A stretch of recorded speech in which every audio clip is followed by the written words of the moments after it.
Malgré les efforts de l'UEFA pour réduire les inégalités entre les clubs, l'écart entre le top 10 des clubs les plus riches d'Europe et le reste du monde n'a cessé de se creuser. Depuis le FC Porto en 2004, aucun véritable outsider n'a pu remporter la Ligue des Champions.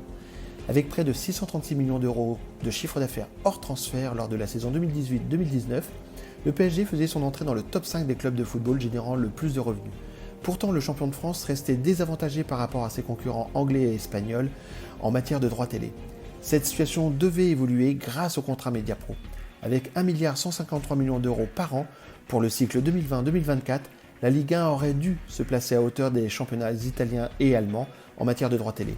C'est désormais une certitude, Téléfoot la chaîne ne payera pas les 814 millions d'euros par an, laissant le football français au bord du gouffre.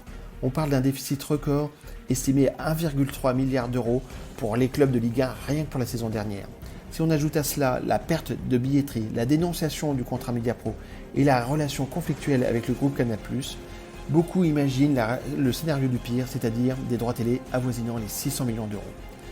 À bien regarder la structure du marché français, on s'aperçoit que les revenus de la télé payante sont comparables, voire supérieurs à ceux du marché allemand et italien.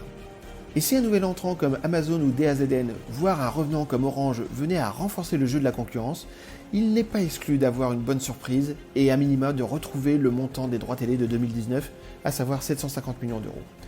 Après tout, la Ligue 1 est le championnat dans lequel évoluent Neymar, Mbappé et peut-être demain Messi, car avec 1 milliard de dettes, il semble de plus en plus difficile pour le FC Barcelone d'assumer le salaire de Lionel Messi, estimé par Forbes à 92 millions de dollars.